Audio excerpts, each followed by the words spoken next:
Isaiah. Chapter 5. Now will I sing to my well-beloved a song of my beloved touching his vineyard. My well-beloved hath a vineyard in a very fruitful hill. And he fenced it, and gathered out the stones thereof, and planted it with the choicest vine, and built a tower in the midst of it, and also made a winepress therein, and he looked that it should bring forth grapes, and it brought forth wild grapes. And now, O inhabitants of Jerusalem, and men of Judah, judge, I pray you, betwixt me and my vineyard. What could have been done more to my vineyard, that I have not done in it? Wherefore, when I looked that it should bring forth grapes, brought it forth wild grapes.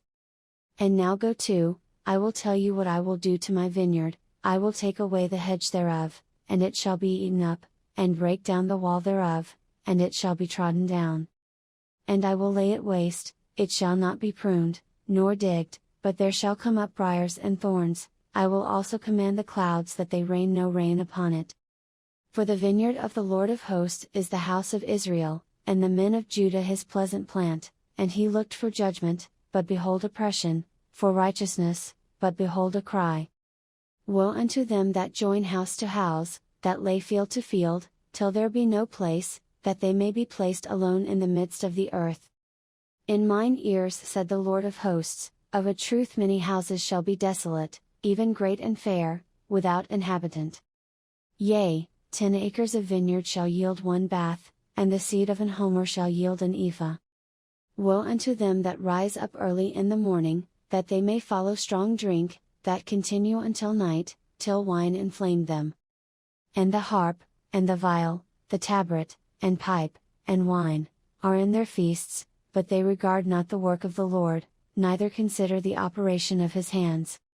Therefore my people are gone into captivity, because they have no knowledge, and their honorable men are famished, and their multitude dried up with thirst.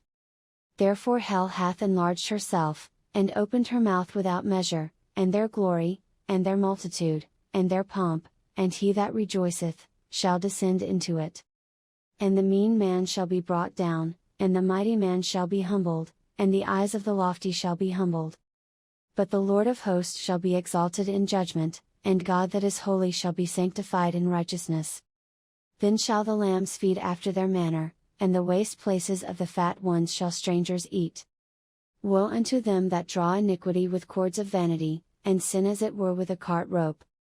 That say, let him make speed, and hasten his work, that we may see it, and let the counsel of the Holy One of Israel draw nigh and come, that we may know it. Woe unto them that call evil good, and good evil, that put darkness for light, and light for darkness, that put bitter for sweet, and sweet for bitter. Woe unto them that are wise in their own eyes, and prudent in their own sight. Woe unto them that are mighty to drink wine, and men of strength to mingle strong drink, which justify the wicked for reward, and take away the righteousness of the righteous from him. Therefore as the fire devoureth the stubble, and the flame consumeth the chaff, so their root shall be as rottenness, and their blossom shall go up as dust, because they have cast away the law of the Lord of hosts, and despised the word of the Holy One of Israel. Therefore is the anger of the Lord kindled against his people, and he hath stretched forth his hand against them, and hath smitten them, and the hills did tremble, and their carcasses were torn in the midst of the streets. For all this his anger is not turned away, but his hand is stretched out still. And he will lift up an ensign to the nations from far, and will hiss unto them from the end of the earth, and, behold, they shall come with speed swiftly.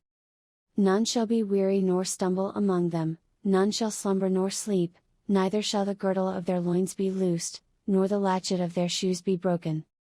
Whose arrows are sharp, and all their bows bent, their horses' hoofs shall be counted like flint, and their wheels like a whirlwind. Their roaring shall be like a lion, they shall roar like young lions, yea, they shall roar, and lay hold of the prey, and shall carry it away safe, and none shall deliver it. And in that day they shall roar against them like the roaring of the sea, and if one look unto the land, behold darkness and sorrow, and the light is darkened in the heavens thereof.